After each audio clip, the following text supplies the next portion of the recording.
June 4 2024 செவ்வாய்க்கிழமை இந்தியாவே பயங்கர ஒரு மாதிரி ஹீட்டடப்பாக இருந்துச்சு அப்படின்னு சொல்லலாம். இந்தியா மட்டும் இல்லை, உலகமே இந்தியாவை ரொம்ப உற்று நோக்கிட்டே இருந்துச்சு. ஏன் அப்படின்னாக்கா எலெக்ஷன் ரிசல்ட்ஸுங்க. யார் வருவாங்க, பிரைம் மினிஸ்டரில் மாற்றம் ஏதாவது இருக்குமா, ஆட்சி மாற்றம் இருக்குமா அப்படின்னு எல்லாருமே எதிர்பார்த்துட்டு இருக்கிற போது கடைசியாக ரிசல்ட்டு வெளியே வருது. என்டிஏ கூட்டணி தான் வின் பண்ணுறாங்க. அடுத்த டேர்மும் பிரைம் மினிஸ்டர் நரேந்திர மோடி அவர்கள் தான் இருக்க போகிறார் அப்படின்னு சொன்ன உடனே அன்னைக்கு ஈவினிங் அவர் மக்களை சந்திக்கிறாரு. மக்களை சந்தித்து அவர் உரையெல்லாம் சொல்கிறதுக்கு முன்னாடி அவர் ஃபஸ்ட்டு சொன்னது பாரத் மாதா கி ஜெய் அப்படின்னு சொன்னார். அதுக்கு அடுத்தபடியாக ஜெய் அப்படின்னாரு. எல்லாருமே ஒரு ஜெய் ஸ்ரீராம் அப்படின்னு சொல்லுவார் தான் எதிர்பார்த்தாங்க. ஆனால் அவர் என்ன சொன்னார் அப்படின்னாக்கா ஜெய் ஜெகநாத் அப்படின்னு சொன்னார். ஸோ இந்த பூரி ஜெகநாத் கோவில் பற்றி தான் அவர் பேசியிருக்காரு. எதனால் அந்த கோவிலை அவர் இழுத்து பேசினார், எதற்கு ஜெகநாதர் அப்படிங்கிற அந்த கடவுளை பற்றி அவர் பேசினார் அப்படிங்கிற ஒரு பெரிய ஸ்பெக்குலேஷன் இருக்குது. ஸோ இந்த பர்டிகுலர் வீடியோவில் பூரி ஜெகநாதர் கோவில் பற்றியும் அந்த பொக்கிஷ அறைகள் பற்றியும் அதற்கு பின்னாடி இருக்கக்கூடிய அரசியல்கள் பற்றியும் நம்ம தெரிஞ்சுக்க போகிறோம். வணக்கம், நான் ஆர்ஜே ரஞ்சித். நீங்கள் பார்த்துட்டு இருக்கிறது எபிக் வரலாறு சேனல்.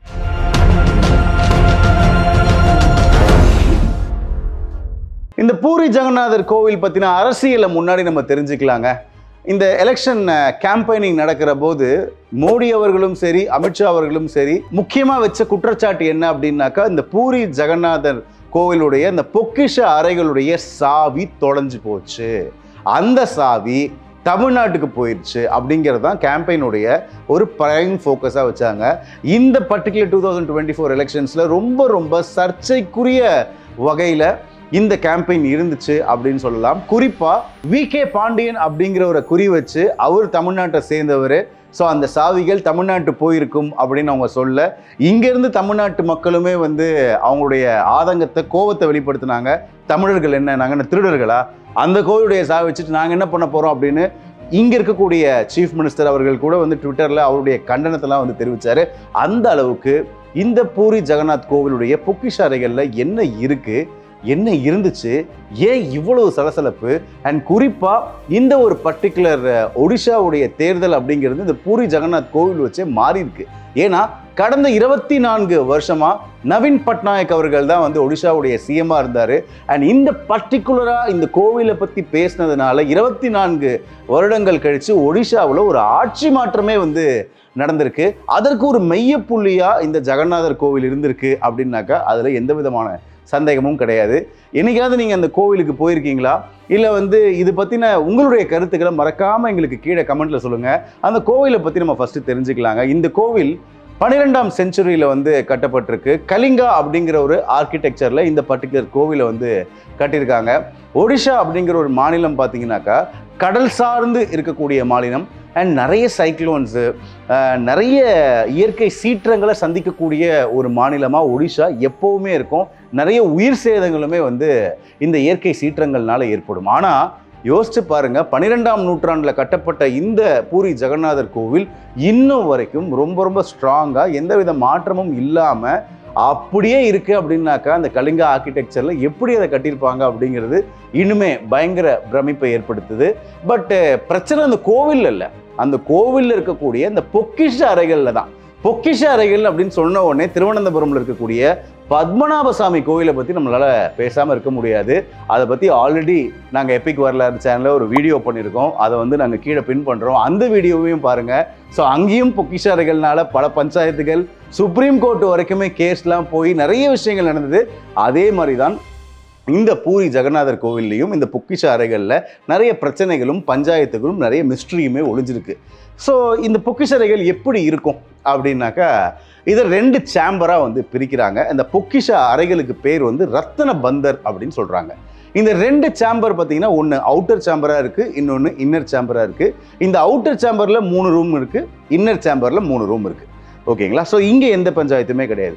இந்த அவுட்டர் சேம்பரில் இருக்கக்கூடிய 3 ரூமில் என்ன விஷயங்கள்லாம் வச்சுருக்குறாங்க அப்படின்னாக்கா கோவிலுடைய குறிப்பாக அந்த தெய்வங்களுடைய நகைகள் எல்லாத்தையுமே இந்த அவுட்டர் சேம்பரில் இருக்கக்கூடிய 3 ரூமில் தான் வச்சுருக்குறாங்க.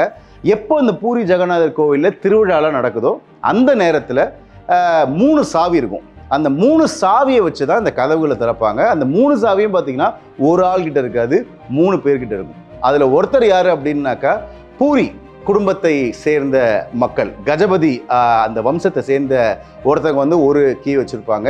2வது கீ யார் வச்சுருப்பாங்க அப்படின்னாக்கா அந்த டிஸ்ட்ரிக்டுடைய கலெக்டர் வச்சுருப்பாரு. 3வது கீயை யார் வச்சுருப்பாங்க அப்படின்னாக்கா அந்த கோவிலுடைய ட்ரெஷரர் வச்சுருப்பாங்க. ஸோ இவங்க 3 பேரும் அந்த சாவியை ஒரே நேரத்தில் கொண்டு வரணும், ஒரே நேரத்தில் ஓப்பன் பண்ணணும். அதை நிறைய மக்கள் பார்ப்பாங்க, அதை அஃபீஷியலாக எல்லாத்தையுமே ரெக்கார்ட் பண்ணுவாங்க. ஸோ ஒன்ஸு அந்த சாமியுடைய நகைகள்லாம் வெளில எடுத்ததுக்கப்புறமா அவங்க எல்லாத்தையுமே வெயிட் போட்டு பார்த்துருவாங்க. எவ்வளோ வெயிட் இருக்குது, என்னென்ன நகைகள் இருக்குது, எத்தனை ரத்தன கற்கள் இருக்குது, எத்தனை வந்து யூஸ் பண்ண மாதிரி இருக்குது, எல்லாத்தையுமே ரெக்கார்ட் பண்ணிடுவாங்க. அதை திருவிழாவின் போது அந்த தெய்வத்துக்கு அதை சாத்திட்டு திருப்பி அதை எடுத்து திருப்பி அளவு எடுத்துட்டு திருப்பி எல்லாமே வந்து LHS ஈக்குவல் டு RHSன்னு இருக்கா அப்படிங்கிற மாதிரி டேலி ஆனதுக்கப்புறம் இதை கொண்டு போய் உள்ளே வச்சுருவாங்க. ஸோ இந்த அவுட்டர் சேம்பரை பொறுத்த மட்டும் இது வரைக்கும் எந்த விதமான பிரச்சனைகளும் பஞ்சாயத்துகளும் கிடையாது. ஆனால் அந்த இன்னர் சேம்பர் அதில் தான் வந்து நிறைய சிக்கல்கள் இருக்குது. இந்த இன்னர் சேம்பரை திறந்து எத்தனை வருடங்கள் ஆகுது அப்படின்னாக்கா 1964 இந்த இன்னர் சேம்பரை திறந்துருக்காங்க. இப்போ நம்ம வந்து 2024 இருக்கோம். நெருக்கி 60 வருஷத்துக்கு முன்னாடி இந்த இன்னர் சேம்பரை திறந்துருக்காங்க. அப்படி இன்னர் சேம்பரை திறக்கிற போது அப்போ வந்து கணக்கெடுத்து பார்த்துருக்குறாங்க. அவ்வளவு குவியலாக வந்து தங்கங்களும் வைரங்களும் வெள்ளிகளும் இருந்ததா அப்போ சொல்லப்பட்டிருக்கு. அண்ட் குறிப்பாக வந்து நூற்றுக்கணக்கான கிலோக்களில் தங்க நகைகள், 1000க்கும் மேற்பட்ட வைரம் மற்றும் ரத்தின கற்கள், அப்புறம் சில்வர் ஆர்டிகல்ஸே வந்து அவ்வளவு ஆயிரக்கணக்கான கிலோஸில் வந்து இருக்குன்னு சொல்கிறாங்க. அதோடைய வர்த்தே வந்து லட்சம் கோடிகளை தாண்டும் அப்படின்னு அப்போ போயிட்டு அதை சர்வே பண்ணவங்க வந்து அதற்கப்புறமா நியூஸில் மீடியாவிலலாம் அவங்களுடைய ரிப்போர்ட்ஸ் எல்லாமே வந்து கொடுத்துருக்குறாங்க. ஸோ 1964 இந்த பர்டிகுலர் கதவை வந்து திறந்துருக்குறாங்க. அதுக்கப்புறமா இந்த ரகசிய அறையுடைய சாவிகள் வந்து எங்கே போச்சு, ஏதாச்சு அப்படிங்கிறது தெரியல.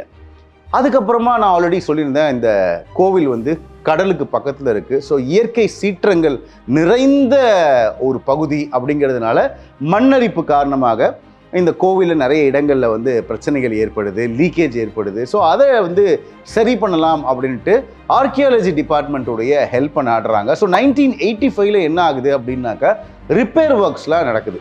அப்போ இந்த ரிப்பேர் ஒர்க்ஸ்லாம் நடந்துகிட்டு இருக்கிற போது என்ன ஆகுது, மொத்த கோவிலுமே வந்து ரிப்பேர் பண்ணி ஆகணும். பட் இந்த பர்டிகுலராக இருக்கக்கூடிய இந்த இன்னர் சேம்பரில் இருக்கக்கூடிய அந்த ரூம்ஸையும் ரிப்பேர் பண்ணால் தான் அந்த ரிப்பேர் கம்ப்ளீட் ஆகும்.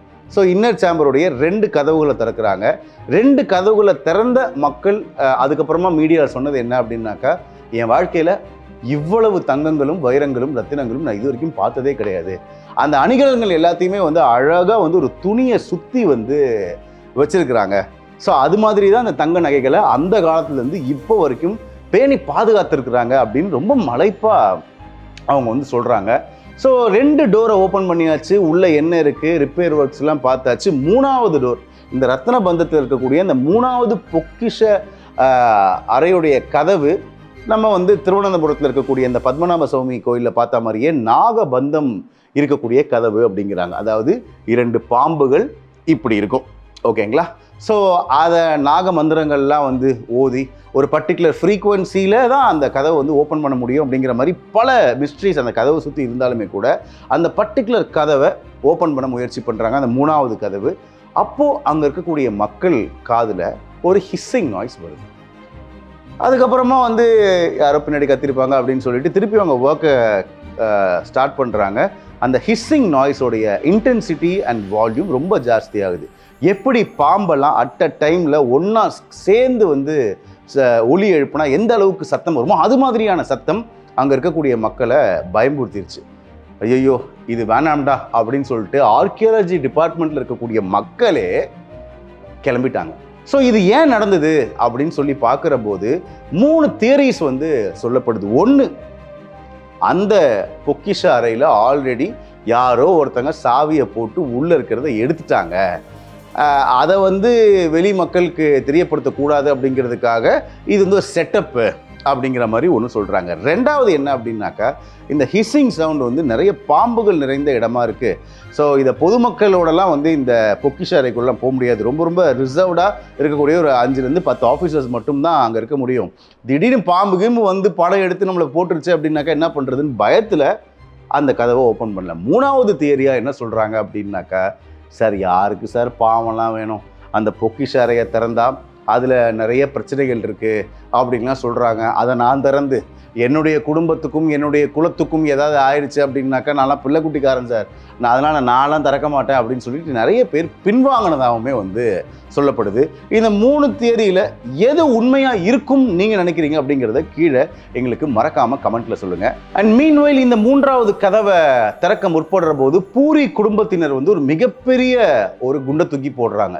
இந்த 3வது கதவை மட்டும் நீங்கள் திறந்துட்டீங்க அப்படின்னாக்கா மிகப்பெரிய கடவுளுடைய சாபத்துக்கு நீங்கள் ஆளாவீங்க.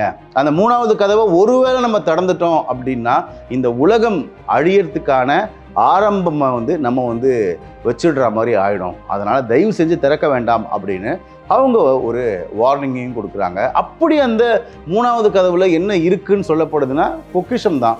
ஏன்னா இந்த பூரி குடும்பம் வந்து ஒடிஷாவை மட்டும் கிடையாது, அதை சார்ந்து பல இடங்களில் வந்து அவங்களுடைய ஆட்சி இருந்துச்சு. அங்கே இருக்கக்கூடிய குறுநில மன்னர்கள் சிற்றரசர்கள்லாம் என்ன பண்ணுவாங்க அப்படின்னாக்கா வரி செலுத்துறதுக்காக இல்லை பல தானங்களை வந்து இந்த கோவிலுக்கு கொடுத்துருக்குறாங்க. அந்த தானங்களும் அந்த வரிகளும் பொற்காசுகளும் அணிகலன்களும் இது எல்லாமே வந்து இங்கே எங்கே இருந்திருக்கு அப்படின்னாக்கா இந்த பொக்கிஷ அறைகளில் தான் இருந்திருக்கு. ஸோ அது ஒருவேளை யாராவது எடுத்திருக்கலாம் அப்படின்னுமே வந்து சொல்லப்படுது. இப்போது இன்னொரு குண்டை தூக்கி போடுறாங்க 2018. ஒடிஷாவுடைய அந்த பர்டிகுலர் பூரி ஜெகநாதர் கோவிலை மேனேஜ் பண்ணக்கூடிய ஒன் ஆஃப் த கலெக்டர் என்ன சொல்கிறார் அப்படின்னா, சார் அந்த கதவுகளுக்கான சாவியை காணோம் அப்படின்றாரு. மிகப்பெரிய ஷாக்கு. ஏப்பா 1964 திறந்துருக்கீங்க, இது வந்து இந்த சாவிகள் 3 சாவிகளும் பார்த்தீங்கன்னாக்கா குறிப்பிட்ட 3 மக்களுக்கு மட்டும்தான் இருக்கும். நீ ஒரு கலெக்டரு, அது மட்டும் இல்லாமல் அது இருக்கிறது கவர்மெண்ட் கஜானா, அதை எப்படி அந்த சாவி காணாமல் போகும் அப்படின்னு பயங்கரமான ஒரு ஷாக்கு. இதை எதிர்க்கட்சிகள் பார்த்தீங்கன்னா பயங்கரமாக எதிர்க்கிறாங்க. ஒரு மிகப்பெரிய அரசியல் கிளர்ச்சி ஒன்று ஏற்படுது. அதுக்கப்புறமா வந்து ஆர்கியாலஜி டிபார்ட்மெண்ட் இருக்கக்கூடிய பீப்புளை இன்னொரு வாட்டி வந்து செக் பண்ண அனுப்புகிறாங்க. அப்போது அவங்களுக்கு ஒன்று தெரிஞ்சிருக்கு. என்ன அப்படின்னா, இந்த கதவுகளை திறக்கிறதுக்கு சாவிலாம் தேவை கிடையாது. ஏன்னா அந்த அறைகளில் பார்த்தீங்கன்னா ஜன்னல்கள் இருக்குது. ஸோ அந்த அறையை திறக்கணும் அப்படின்னாக்கா அந்த சாவியை போட்டு திறக்கணும்னு அவசியம் கிடையாது. அந்த ஜன்னல்களை ஓப்பன் பண்ணி உள்ளே போயிட்டே வெளில வரலாம் அப்படின்னு அவங்க ஒரு ரிப்போர்ட்டை கொடுக்குறாங்க. ஸோ என்ன ஆகுது அப்படின்னாக்கா சாவி தொலைஞ்ச கதை போய் இதை யார் ஜன்னலுக்குள்ளே போயிட்டு வெளில வந்து திருடி இருப்பா அப்படிங்கிற ஒரு ஸ்பெக்குலேஷனுமே வந்து இன்ன வரைக்கும் இருக்குது. பட் கான்க்ரீட்டாக இவங்க தான் பண்ணாங்க, இதுதான் நடந்துச்சு அப்படிங்கிறது நமக்கு தெரியவே தெரியாது. 2020 ஒருத்தங்க ஆர்டிஐ ஃபைல் பண்ணுறாங்க. இந்த பொக்கிஷ அறைகளில் என்னென்ன விஷயங்கள்லாம் இருக்குது, இந்த சாவி எங்கெங்க அப்படின்னு சொல்லி கேட்குற போது அவங்க என்ன சொல்கிறாங்கன்னா 1970 அந்த சாவி காணாமல் போச்சு அப்படின்னு ஆர்டிஐயில் அரசாங்கம் சார்பாக வந்து ஒரு பதில் மனு அளிக்கப்படுது. இதுவே ஒரு மிகப்பெரிய ஷாக். ஏன்னா 1985 அந்த பொக்கிஷ அறைகளை ரிப்பேர் பண்ணுறதுக்காக ஆர்கியாலஜி டிபார்ட்மெண்ட் அந்த அறைக்குள்ளே போயிருக்காங்க. ஆனால் அரசு தரப்புலேருந்து ஆர்டிஐ என்ன சொல்லியிருக்கிறாங்க அப்படின்னாக்கா 1970 அந்த சாவி காணாமல் போயிடுச்சுன்னு இருக்காங்க. ஸோ என்ன ஆச்சு அந்த சாவிக்கு? அது உண்மையாகவே தமிழ்நாட்டுக்கு வந்துச்சா, இல்லை வேறு யார்கிட்டயாவது இருக்கா, இல்லை இந்த பொக்கிஷங்களை யாராவது எடுத்துட்டாங்களா, இல்லை உண்மையாகவே அந்த கதவை திறந்தா உலக அழிவு ஏற்படுமா அப்படிங்கிறது இன்ன வரைக்கும் புரியாத ஒரு புதிதாக தான் இருக்குது. ஸோ நீங்கள் சொல்லுங்கள், அந்த பொக்கிஷ அறைக்குள்ளே என்ன இருக்கலாம், ஆர் என்ன நடந்திருக்கும், நீங்கள் என்ன நினைக்கிறீங்க, ஆர் உங்களுக்கு என்ன தியரி சொல்லப்பட்டிருக்கு அப்படிங்கிறத மறக்காமல் எங்களுக்கு கமெண்ட்டில் தெரியப்படுத்துங்க. இப்படி எப்பிக்கான தகவல்கள் இன்னும் நிறைய தெரிஞ்சுக்கிறதுக்கு மறக்காமல் எபிக் வரலாறு சேனலை லைக் பண்ணுங்கள், ஷேர் பண்ணுங்கள், சப்ஸ்கிரைப் பண்ணுங்கள்.